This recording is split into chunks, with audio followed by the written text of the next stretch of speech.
Today we have an episode that we've been really excited about getting to you. Our guest is member of the classic lineup of Lynyrd Skynyrd and the Rock and Roll Hall of Fame, Artimus Pyle. Let's get right into it. Welcome to the Southern Voice Rock Show. I want to thank you so much for being with us today. My pleasure, Jim. I'm here for Ronnie Van Zant and his band. We're going to get into a lot of that here in a bit, but I also want to thank our mutual friend, Terry, for helping us make the connection. And I'm going to be seeing her this weekend at a fundraiser for Tommy Talton. So I'll be able to thank her in person and tell her hello from you. Well, she has a nice club and a beautiful home down in the Virgin Islands. And she brought my son's band, Pyle Tribe. She brought us to the island. We did like 4 shows and then hung out on the island before we did the Rock Legends cruise. Have you heard of that? I have. I understand you were born in Louisville, and I wanted to ask if Louisville was where you got your start in drumming or if it happened later. Louisville, Kentucky is where I was born in 1948, and when the doctor pulled me out, he slapped me on my butt, and I said 2, 3, 4. And so that is when I started playing drums. I was raised on horseback in Tennessee and Kentucky. I ran bulldozers for my grandfather starting at 9 years old on road jobs in the summertime. So you get the rhythm of a Caterpillar D8 V8 up underneath you and the pounding hooves of a horse in full gallop. It really sets up some rhythms under you. And, you know, I'm like a lot of people when the windshield wipers are going back and forth. I hear the rhythm in that. I hear the rhythm and the patterns and everything from the heartbeat on. So I'm a true drummer. So essentially, the drums were just a genetic direction for you. You were basically set for the drums from the start. That is absolutely right. And I love playing drums, and it's a very physical thing that I do. And all of the songs of Lynyrd Skynyrd, there's not one single song that's just like the other song. Every song that we had, and before me with Bob Burns playing drums, I learned his parts when I joined the band and then wrote my own for the new stuff that I played with the band recording. Ronnie Van Zant told me that I could do that. He said, "Man, you write your own parts." And I said, "Thank you. And if they're not good, then we can change them." So that was my deal with Ronnie. Whereas Bob Burns, everybody in the band would give him parts to play. And they almost drove the guy crazy, saying, "Don't forget to go dink dink here and bloop bloop there and blip blop." I thought he did brilliantly. I thought Bob's sound that Al Cooper got him, I think his drum sound and his playing ability was far superior. He was an underrated drummer. Let me put it that way. He falls into the category of like Ringo Starr. Ringo was so brilliant at what he did. He made it look easy and people thought, well, you could have done a lot better. But when Ringo and Bob Burns, they were perfect in what they did. I'm more of a live drummer, but I came in and did the best that I could to fill in for Bob. I always thought Bob was coming back. A lot of the Southern rock bands at the time had 2 drummers. And I love playing with another drummer, to tell you the truth. It just expands what you can do with percussion and drums or 2 drum. It sounds like an engine. That's actually a line of questions that I have for a few minutes from now that I definitely wanted to touch on. But before we get out of your early years, I did want to point out, in just doing a little basic research for our interview today, I did discover that your dad was a recipient of the Purple Heart for his service in World War II. And if our readers, our listeners aren't aware, you also served your country in the Marine Corps. Oh, that is all correct. Dad was in the South Pacific. He served in the South Pacific on many different islands that we were trying to take so that we could work our way basically to Japan, set up advanced airfields so that we could make the final step over to Tokyo. Dad was in that. I joined the Marines in 1967, and I was let out in 1971. But I had orders to Vietnam. That's what I'd been training for. And then my father was killed in a mid-air plane collision in Albuquerque, New Mexico, hit from above and behind by a B-57 weather recon bomber. So all of a sudden, the dream between my father and I, the dream was for me to fly jet airplanes for the Marines, get my captain's bars and fly jets. And then after Dad was killed, I went from being a captain in the Marine flying jet airplanes to a drummer in a Southern rock band. I mean, it's like life throws you some curves. This is absolutely true. Well, I was going to ask, so you were honorably discharged in 71 and you joined Skynyrd in 74. What happened in those 3 years in between?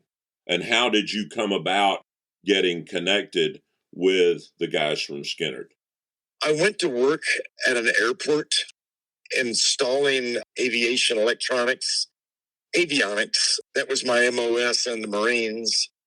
And I kind of carried that over into civilian life. I went to Ohio State University for a short time. And then I realized that I'm really not a good student. I'm too fidgety. And so I thought that I would just kind of do what my true nature is, being a drummer, and go back to my first love, which was playing drums. And I was at Ohio State. I put together several bands, one called The Next Voice. We ended up going to Martha's Vineyard, Massachusetts, and spending 4 to 5 months in the summer there, leading up to when we went to New York City to record.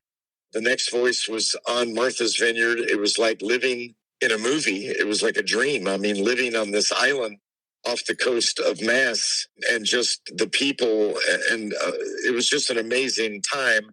And we were writing a lot of music, my band, the Next Voice, and then we went into New York City and lived over a tire store in Little Italy and got our stuff all polished up, and then went into 729 East Broadway, Dick Charles Studios on the 11th floor, and recorded about 20 songs.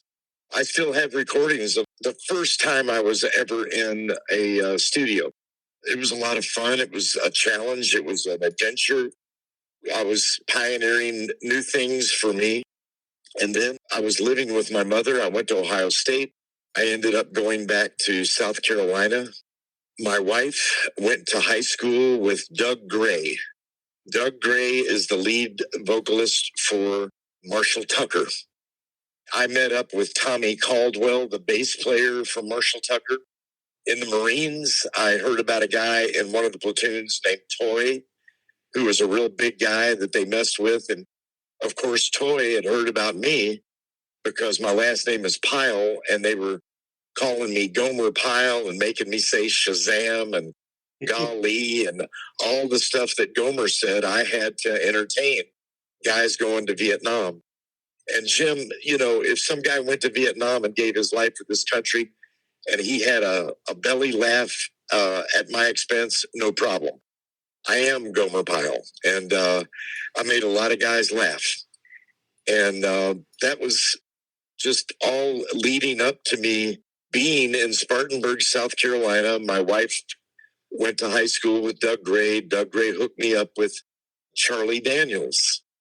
Charlie auditioned me, the great late Charlie Daniels. Then Charlie's drummer that was going to quit decided not to quit. So Charlie said, I know a band that's looking for a drummer. Their drummer is having some medical issues at this time, and they need a guy to fill in.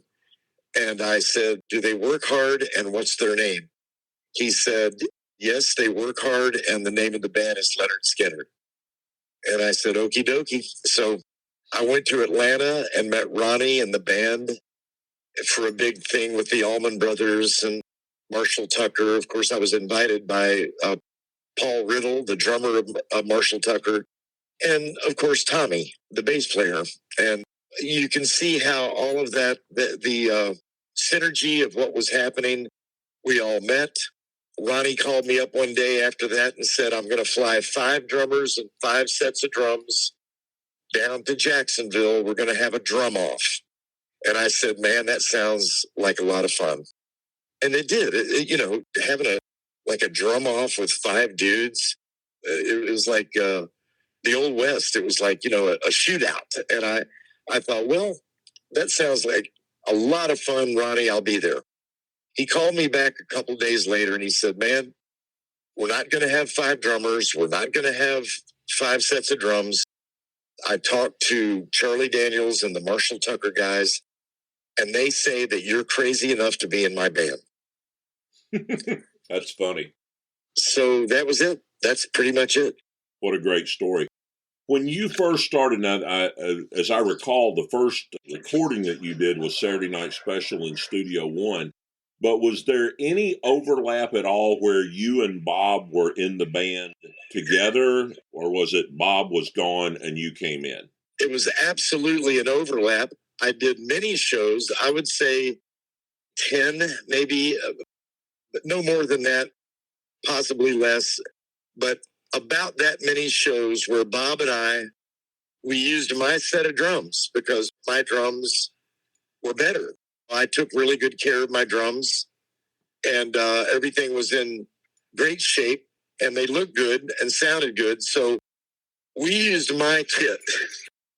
Bob would come out and play half the set, and I would play half the set. And then they had to go to Europe. They had a few shows in Europe, and they didn't have time to work me in. It was like a last-minute thing over in Europe, and they wanted Bob, of course, to play, and I totally understood. And they said I'd already recorded Saturday Night Special with them. That was for the Burt Reynolds movie, The Longest Yard. So I'd recorded Saturday Night Special. They didn't have time to work me in on the entire set. So they went to Europe. And the truth is, and everybody knows it, Bob had kind of a physical, mental breakdown. He had a couple of episodes, and I happened to be in London at the time because I thought maybe they were just going to keep Bob and go on. So I took a job in London with a band that was connected with the Average White Man. You remember the Average White Man? I do. They were affiliated with Melanie, weren't they? I don't know about that. One of them co-wrote a guy named Mick Gallagher, the big album that Peter Frampton had, Frampton Comes Alive. Okay. He co-wrote half of those songs. And he was in this band that was called Loving Awareness. And they were auditioning me because they were looking for a funk drummer. I'm kind of like a funk drummer, which is odd, I know, for me to play with Lynyrd Skynyrd, but I love all music and I can adapt to, I listen to jazz. I like jazz fusion. I listen to Weather Report. I listen to Herbie Hancock. I got to meet and hang out with him the night we were inducted in the Rock and Roll Hall of Fame because of Ronnie Van Zant. We were inducted up in New York City, and Herbie Hancock was doing the honors for Miles Davis. It was posthumous, because Miles had already passed away. So I listened to everything. Big band, Jimmy Dorsey, Tommy Dorsey. I listened to Patsy Cline. I listened to Hank Sr. All the good stuff, man. I listened to the good stuff. I adapted to the Southern rock because, I did live in the South. I am a Southerner. And I love Marshall Tucker and I love Charlie Daniels and all that stuff. So that was my first question. Do they work hard and what's the name of the band? Charlie said, yes, they work hard and it's Lynyrd Skynyrd. So the rest is kind of history. It was definitely a synergy that it all came together. I never planned anything like in the sense of hiring or getting hired or firing. I don't live my life by hiring and firing.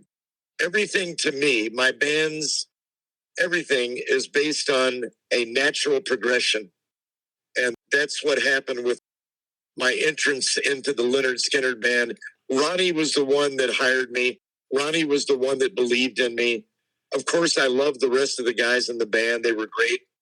When Steve came in, we smoked massive amounts of weed together, and he had a green thumb, which I do not. I can't grow, but he could grow anything. He grew tomatoes. He grew weed. He's from Oklahoma.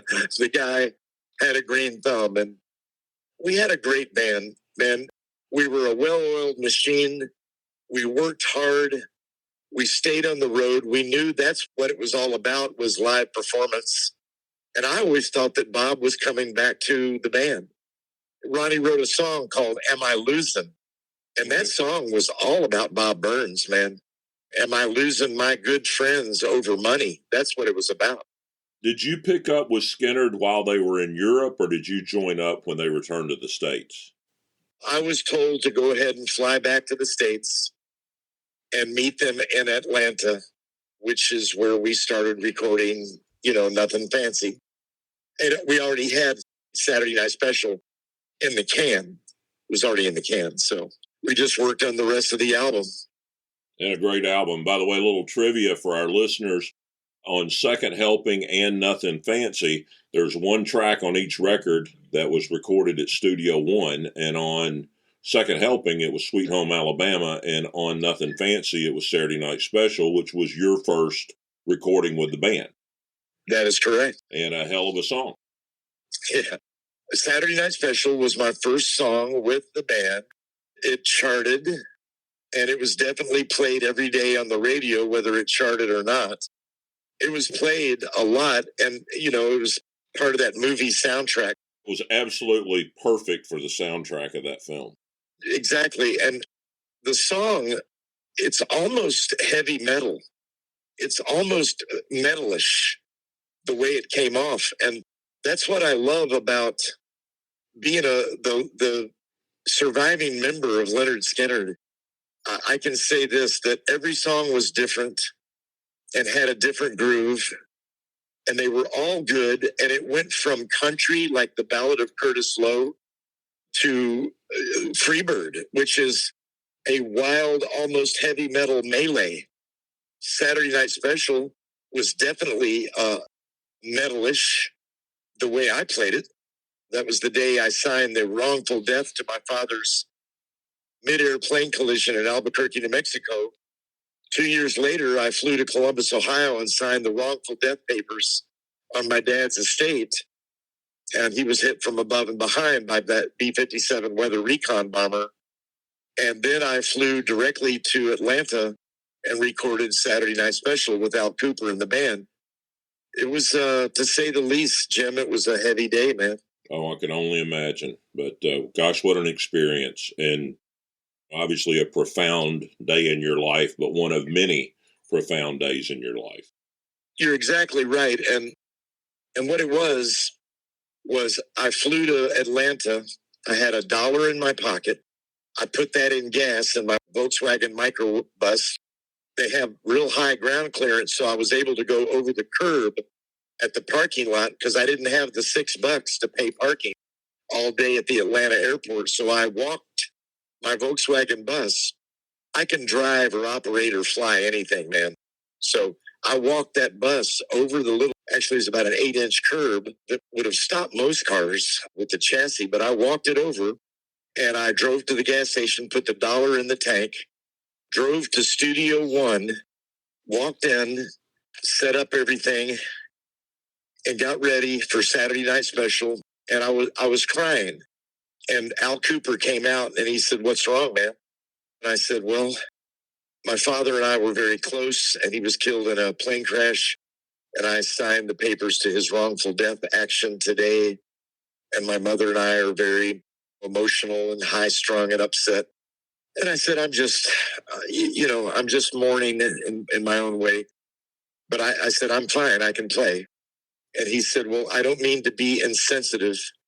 I'll never forget this." But Al said, and I'm talking about the great Al Cooper, not just some dude that happened to walk in the studio. This Right. is Al Cooper we're talking about. And he said, "I want you to use your emotion. I want you to use your anger and So you listen to the way that I come into Saturday Night Special. I am on that snare drum and guns a-blazing the way I start that song. And every time I do that song, which I do it at least 4 times a week, every time I do that song, I think about my dad, and I think about how everything went down and joining the band. It all goes through my mind when I'm playing. I'm in the best band in the world. There's 5 of us. We play Skynyrd music better than anybody. And we've been together for 15 years. Every time I'm playing, I'm thinking about Gary, Leon, and Billy, and Ronnie, and Steve, and Cassie, and of course, Leslie. Leslie is still with us, but I'm speaking of everyone that's gone now. And that's everybody except Leslie and I. She was one of the backup singers. I consider her a member of Lynyrd Skynyrd, but the lawyers and the managers over the years have really been very unfair to Leslie, and I think cheated her out of just very frankly a lot of money. But I am the last living member of Ronnie Van Zant's rock and roll band, and it's not something I feel good about. It's not something I brag about. As a matter of fact, Jim, it doesn't feel good at all to be the last guy. I had just connected with Gary to get Gary on our new recording of Freebird with Dolly Parton. And Gary and I had been texting back and forth, which I will cherish those texts for the rest of my life. I've never erased them. It was all about the project. And Gary texted me saying, Artimus, I love your version of Freebird. Dolly is amazing. It's magical. Everybody in the band, including Ronnie, would love it. I listened to it and emotions. I mean, this is Gary talking to me in a text that I don't mind. It's not like I'm revealing Gary's big secret. I knew that Gary would feel that way. I knew he would love it, especially the way Dolly Parton sings Freebird. It's unbelievable. It made me cry. She put her arms around me and said, there, you know. And that was before we lost Gary. And a few months ago, we lost Gary Rossington. So I got Gary's iconic slide solo on the iconic Freebird with the iconic Dolly Parton. How good is that? That's a lot of horsepower, my friend. It's a lot of horsepower. I love your phrase horsepower, because it is, man. And it's something special that the fans have to look forward to, and it will come out. We're working hard on getting our new album out, but when you're working with 14 different artists and 14 different managers and 152 different lawyers and record companies and all the different stuff, it's not as easy to dot all the I's and cross the T's. Oh, I'm it's sure. It's not easy. As we get toward the end of our interview, I want to make sure that we get an update on that and find out how to keep updated on how that's coming. You'll cry, Jim, when you hear that version of Freebird. And I can tell you something else after we get off the phone. I can tell you something else about Freebird that isn't public knowledge and can't go public. I think Dolly's been talking about it. But if you're Dolly Parton, you can do whatever you want, because she is a #1 humanitarian in my book. Singer, songwriter, movie star. She can play guitar as good as a man. But that girl is a humanitarian, and she is a special angel. I don't even recall the number of books that she's donated to children around her hometown. But I mean, she's obviously... There's that. So what is your next inquiry, my friend? I was just going to say, before we get off of Dolly, we're #3 in the United States, our podcast is, and one of the 2 podcasts in front of us is Dolly. I'm normally a very competitive guy. I'm not content with being #3, but I am not going after an icon like Dolly Parton. I'm content with our spot. So, you should be, Jim, because aren't there like 1 million podcasts? Yeah, there's definitely a lot. So we're honored to be where we are. But let me tell you, let me make you feel better. In Europe, there was a popularity poll between myself and 2 other drummers. It was Keith Moon and John Bonham. I came in 3rd. I'll take it. Absolutely. Well, that's lofty company there. Yes, sir. Well, before we get off of the early Skynyrd days, though, there's one question I wanted to circle back to. Was there ever a time in either rehearsal, studio, or concert that you and Bob played a two-drum setup? No, not until years later, just a couple of years before Bob's death. See, Bob had joined my band. Bob was part of APB, Artimus Pyle Band. He had joined us, and he would come out on 3 or 4 songs. That's what he could handle with his physical state. And the crowd loved it. I saw people crying, tears in people's eyes, me and Bob playing together. And then we lost Bob in a car wreck on a dark, stormy night north of Atlanta. But Bob was in the band. So Bob and I playing together didn't happen until I invited him on the Rock Legends cruise that we did. And I had production set up double drums. And then I went over and sat behind Bob's kit and tweaked them so that when he sat down, he would be like sitting in his easy chair at home. I made them perfect for him, and they were. And he sat down and he commented, he said, "Artimus, these feel perfect." And I said, "I know," because I knew Bob's setup. 2 up, 1 on the floor.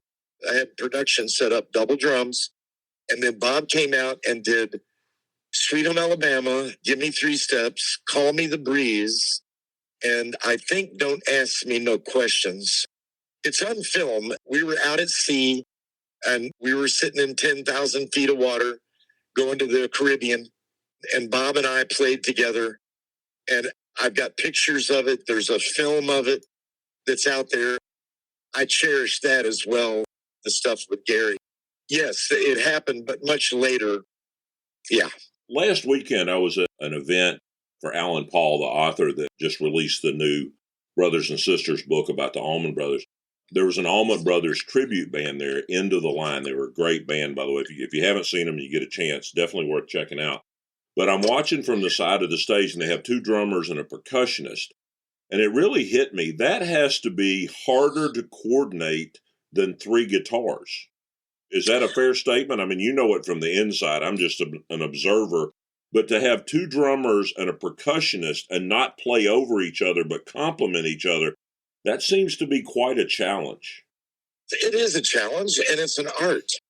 I do it all the time with my son. We have a band called Pyle Tribe, and my son is the lead guitar player, the lead vocalist, and he wrote all of the songs when we lived in Jerusalem, Israel, in the castle of King David on Mount Zion. And Chris started writing then. Pyle Tribe always has 2 drummers and percussion.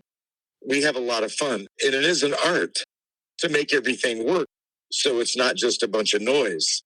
But my son and I, we just played for the Asheville, North Carolina AVL Fest. They had 200 bands. It was over a period of I think 4 days, $100 a ticket. You could go see everybody at all the different venues around Asheville. And we played the Asheville Music Hall on Friday evening at 6:30, and we had a packed house, had a great show, great sound. And then I got on my tour bus, our 1999 Prevost. We named her Pearl. She's very fast, and we keep her clean as a pen. We went up to Maryland and played the East Coast Sturgis. This was last Saturday. And then Friday, I played festival with my son's band. And we're very percussion oriented. My son went around the world collecting drums and flutes and everything you can imagine. When we play together, it's very tribal. So we call the band Pyle Tribe. Yeah, man, you're talking to a guy that was in a band with 3 guitar players. To me, what Ed King and Gary and Alan, and then later Steve Gaines and Gary and Alan did, to me, seemed a lot more difficult than playing drums together. The drum thing, to me, just comes natural, 100%. I'd love to play percussion for the Allman Brothers.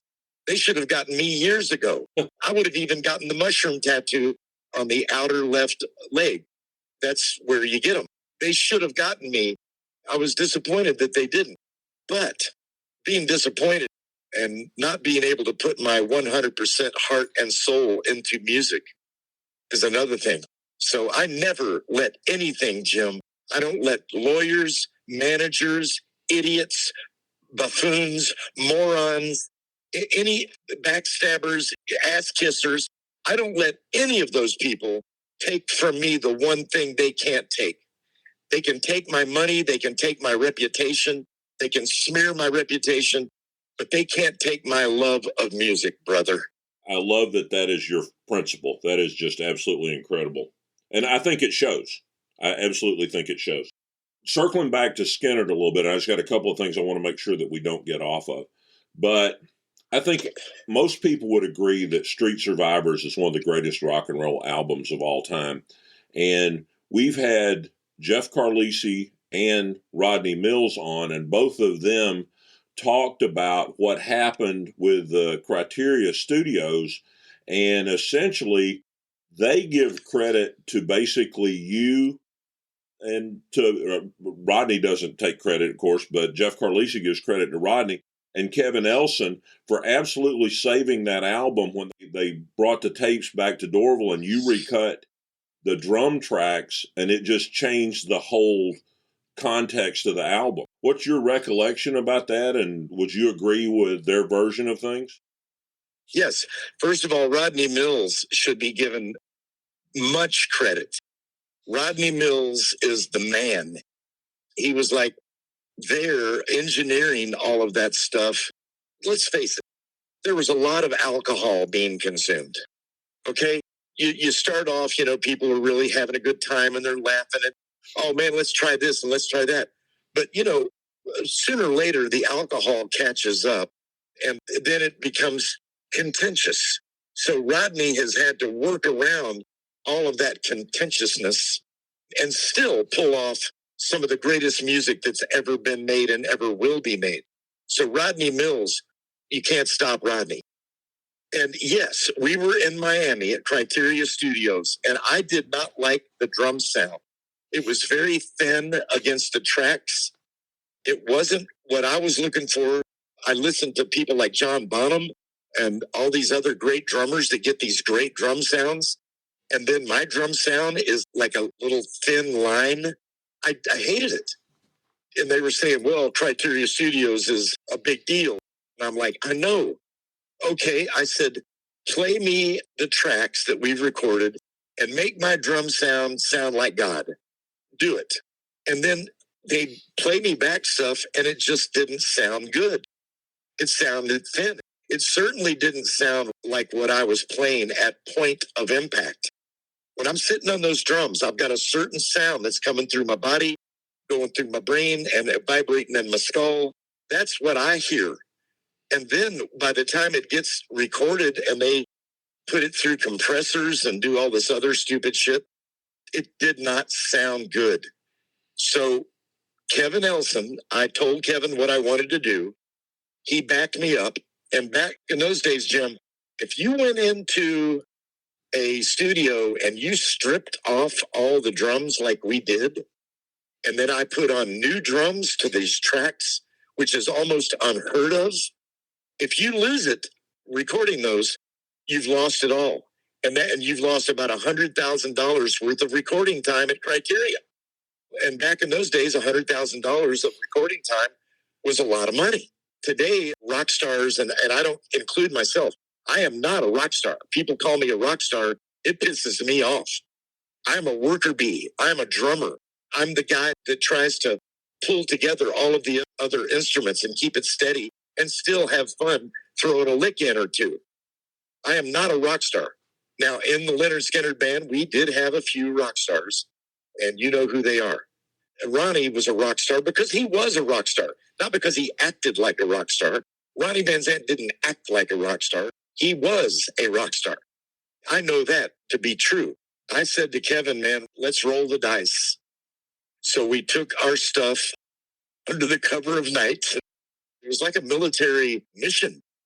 And we took it up there. I think it was like 4 songs, maybe 5.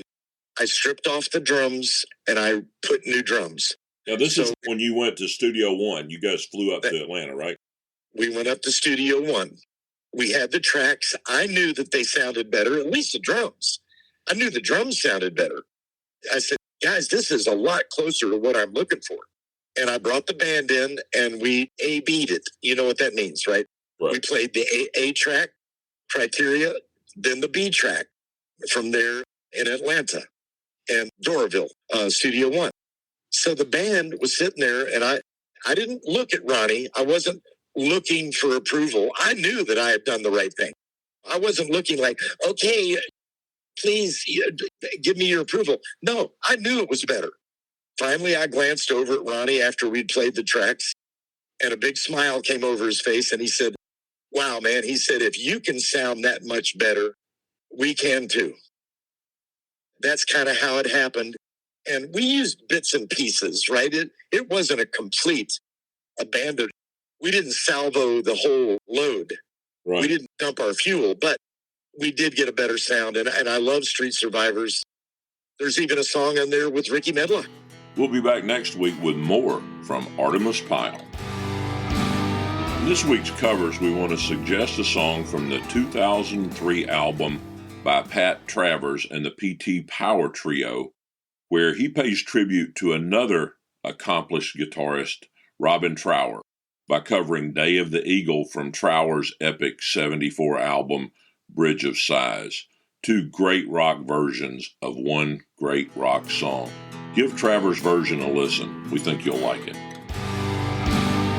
For this week's Hidden Gem, I want to recommend an album by a band that never really made it big in the U.S., made it big in Europe, but they were a great band nonetheless, and that's UFO and their 1979 live album, Strangers in the Night. It hit the charts here, but it never made it to gold or platinum status. It was produced by Ron Nevison, who worked with Led Zeppelin, Ozzy, Bad Company, Thin Lizzy, Kiss, and a lot more great bands. Nevison once said, everybody agrees that Strangers in the Night is one of the best live albums ever. Give it a listen and see what you think. We'll be back next week with a brand new episode, including more from Artimus Pyle. Thanks for listening.